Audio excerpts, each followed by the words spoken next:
Welcome to an introductory video about the Rural School Advocates of Iowa. We hope to answer questions, and you'll notice in the upper right-hand corner, the Rural School Advocates of Iowa has a website, rsaia.org, where you can find lots more information. Your presenters today, we have Bob Olson, the Superintendent of Clarion Goldfield and Dow's, Leanne Grimley, Board President from Springville, Joel Davis, Board President from Coon Rapids Bayard, and I'm Margaret Buckton, a partner at Iowa School Finance Information Services. So we'll start out with explaining a little bit about who RSAI is. It's an organization of school leaders from rural schools in Iowa with enrollments of less than $1,250 students. Hopefully you got more money than that in your budget. We are having a conversation within the organization about mission-critical priorities and whether or not it really is tied to an enrollment. And so watch for bylaws and conversations unfolding to see if that's the appropriate place for the organization to settle. Potential RSAI membership includes 75% of all school districts in Iowa, serving roughly a third of all Iowa students. And the group brings together school superintendents and school board members with a clear goal to strengthen support for the education of students in rural Iowa schools. From the homepage, you can get lots of information about the organization, the goals, the mission, the vision, and how to become a member, or even connect with any of the leaders if you have questions. So Joel, you've been around this organization since its very inception, and we thought we'd start with you on the organization of RSAI. How are member districts organized, and what's the purpose of the regional districts? Well, thank you, Margaret, and good morning. The state is divided into four geographical districts, the Northwest, Northeast, Southwest, and Southeast, and we can talk a little bit more about the boundaries and districts in a moment. Very good. And how are the boundaries chosen?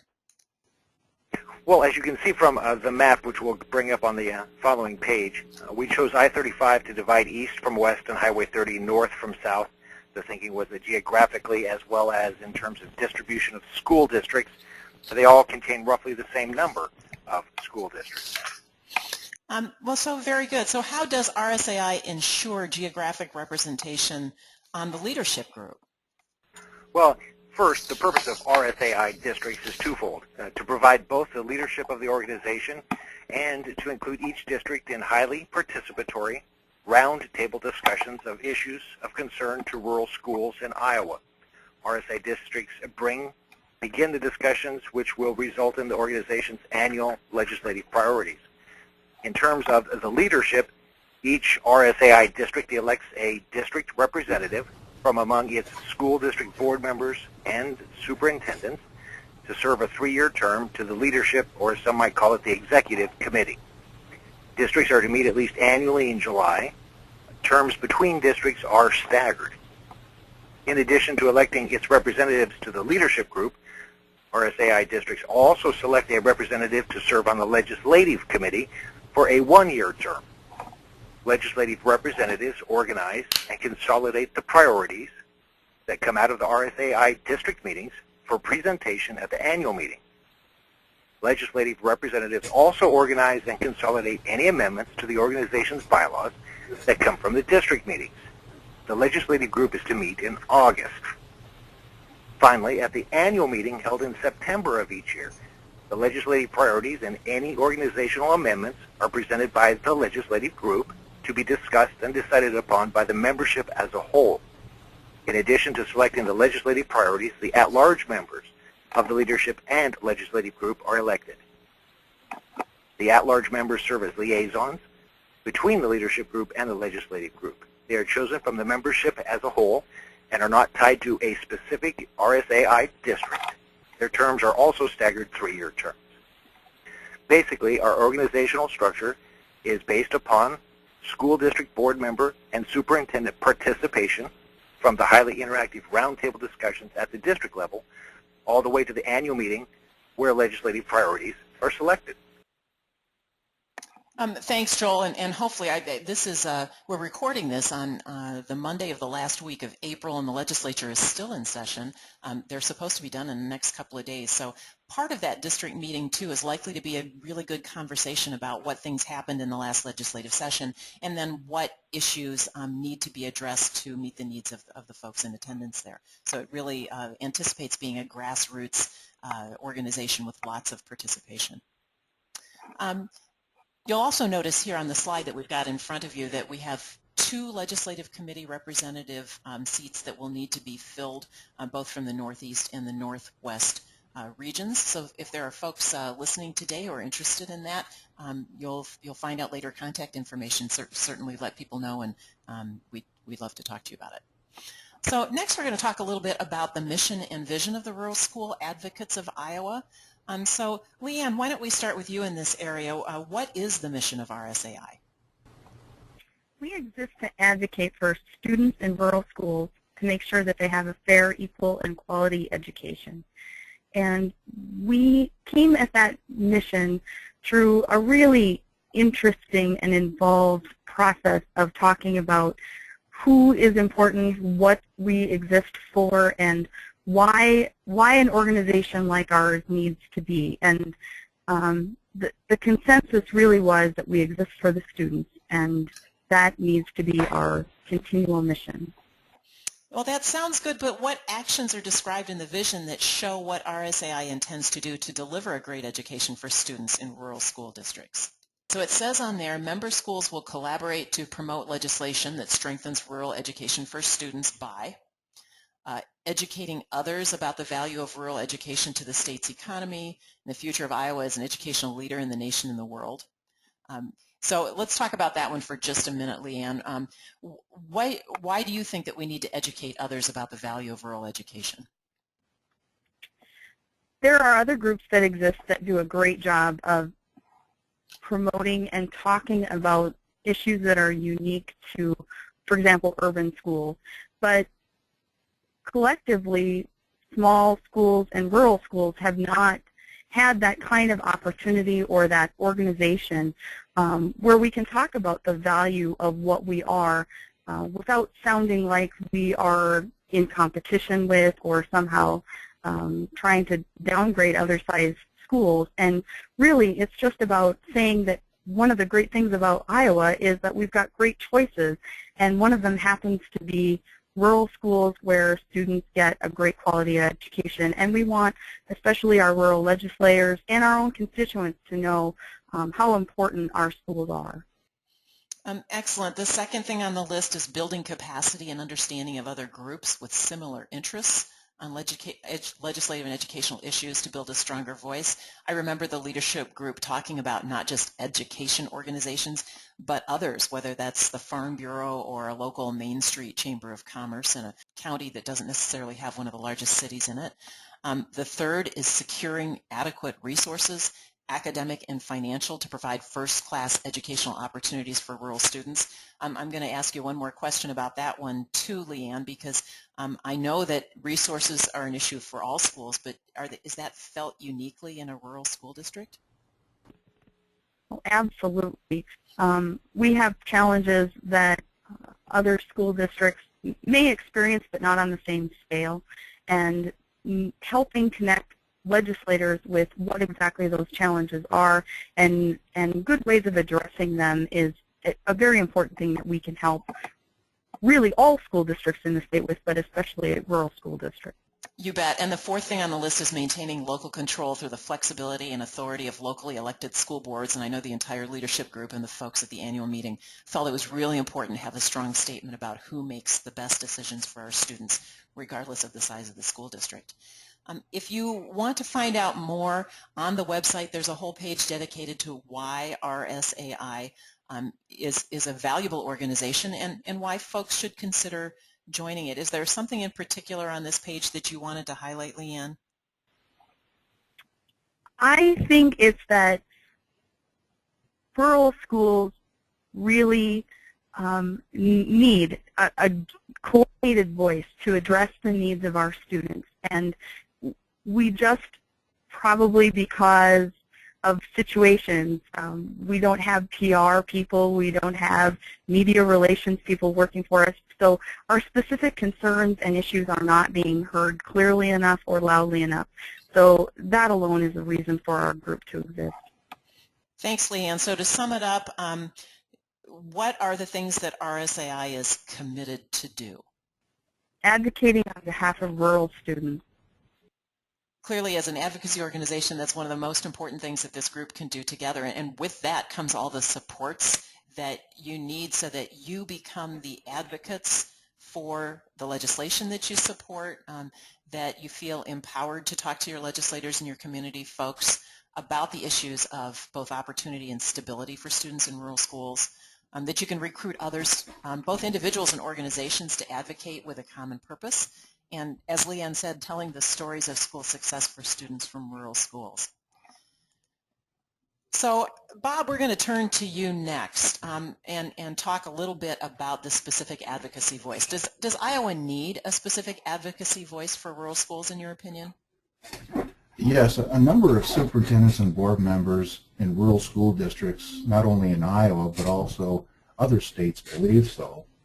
Although rural schools have common issues with other more urban districts, there are issues that require more emphasis that are particularly challenging for rural schools. The landscape of rural education has changed over the years, and now rural schools are starting to deal with some of the issues that urban schools are dealing with more free and reduced lunches and things along that line, while also having to deal with larger geographic areas that require more resources going to transporting our students to school, for example. Very good, and I think the last paragraph on this slide is also really important, that that we have lots of legislators who come from rural communities, and if there's a specific voice that says this bill is good for our schools and it's from an organization representing rural schools, those legislators are going to identify with, trust, and understand the organization, so the very existence of RSAI will strengthen the voice of the entire education community as we all work together for interests in common and interests critical to rural school survival. Absolutely. And one of the things that is important, and as you know, on the Hill it's important to not only articulate our issues, but also to develop relationships. And when we look at Rural School Advocates of Iowa, we also look not only at the rural caucus that might be on the Hill, but we also want to articulate our positions so that it's understood not only by those that are going to be on the Hill talking with their colleagues, but also some of those that might represent portions of our membership, but also that they would understand and get a fuller understanding for what the needs are specific to rural schools. Excellent. Thanks for stating that, Bob, because that relationship is so critical for action to take place. There's got to be that flow of information in both directions. So, Bob, do you think having RSAI actively advocating for school issues will split the education lobby and make us all less effective? Absolutely not. When we look at even in our bylaws, it states that the membership should not be considered in lieu of other membership or organizations. And it's basically to identify that there is room at the table to represent not only rural schools, but also other school districts as well. And it gives a more comprehensive look at what are the educational needs of the state. So as we look at other organizations, we look at organizations that may be in a particular area. Like we have education, there might be agriculture is a good illustration, where they might have memberships that are specific to corn growers or soybean association, cattlemen's, and yet they're able to work together to develop a comprehensive view of agriculture in Iowa, so the legislators can be cognizant of those needs and also work together to make sure that we are a solid voice for education. Yes, and there's a, having been a lobbyist and up at the State House for a long time, I think the folks representing the agricultural interests are pretty darn effective at the state, even though there are many of them. When they do agree, they have lots of voices close to different legislators that can help deliver the necessary vote for success, and hopefully that's the model that will work for the Education Coalition to work together. I think it's important to know exactly where RSAI stands on this. Do you think districts should leave ISB and SAI and only join RSAI, in your opinion, Bob? Absolutely not. In fact, when we were talking about this very thing at our organizational meeting, it was made very, very clear that we are not advocating for people to leave other organizations in lieu of RSAI. And so by doing so, not only do we develop that camaraderie and relationships between organizations, but we also have opportunities to look at strategies that other groups are using, and that we want to complement their message, even though we're being very specific on what the needs are for rural schools, so that legislators can look at education as a whole and understand that we are not in the business of dividing resources. We're in the business of making sure that we have adequate resources to address all of our needs. So on a local district level, most of you would probably be members of all of these organizations, whether that's you as an administrator or your district as a board, or a rural district in RSAI. Is that fair to say? Absolutely. As we look at the resources that are available to us, we shouldn't be looking at being so focused on one area. That we have interests that involve the efforts of other organizations, and we have excellent lobbyists representing those, and we just want to take advantage of every message that can be carried to the Hill. Leanne talked a little bit earlier about telling the success stories of rural schools, and I think it's important for members of RSAI to realize that what you learn from each other in terms of innovative ideas on how to become as efficient as you can be, because you don't have that PR person or somebody else working in the district office. You've got so many jobs. You might actually learn from each other enough to not just pay for your membership in all of these organizations, but actually save some of the bottom line. So there's a good reason to think about membership across the board. So Bob, we're just concluding this 2014 legislative session, and RSAI put together some priorities last winter at the annual meeting, and just wondered what priorities critical to rural schools this last year experienced some success that you can talk about. Well, if we look at the slide that identifies the legislative priorities for this current legislative session, we see that we've been successful in articulating the needs of taking the cap off of the management fund usage for early retirement benefits. And although the other groups are talking about these things too, it was one of the things that we can claim as being very influential in getting accomplished this legislative session. And we were able to speak with leadership. We were speaking with the Rural Caucus, and on our website it will articulate that a little bit more than what I just shared. But we're very, very thankful that we were able to make an impact even in our first year of existence. We've also been able to make some inroads in the discussion regarding transportation. There's been legislation that was actually out of committee that was considered concerning the needs of rural schools and the impact of transportation costs with the educational program. And I believe that this is a good starting point, similar to the discussion with the management fund. It was introduced last year as well, and sometimes it just takes a little bit longer, but we do have a foothold in that discussion for next year. This is a list that, yes, we have one that we've been able to accomplish, but it also is a living document. And as we go through the district meetings and then on to the annual meeting, we'll be discussing what are our needs for next year and the next legislative session, and how do we best articulate the needs of rural schools and their students. Sure, thanks, Bob. And many of these issues actually received some consideration this year. The bill on operational sharing got through the process, probably not as as long-term as many schools would like to see, but a full 5 years of funding for that. There was a bill introduced in the Senate that got through the Senate on waiting for at-risk students, and of course they're still in limbo about the state supplemental aid, so the job is never done when it comes to resources. Last thing we wanted to finish up with here relates to the resources of what RSAI brings to the conversation. So there's a tab on the homepage that specifically talks about resources, and I think I'm just going to pull this over here and see if you can see live what it looks like. So if I go to resources here, we can see the legislative priorities from last year, what the boundaries are, an organizational chart, side by side of all the different organizations and what their priorities may be, an advertisement for the professional advocate and the bylaws of the organization.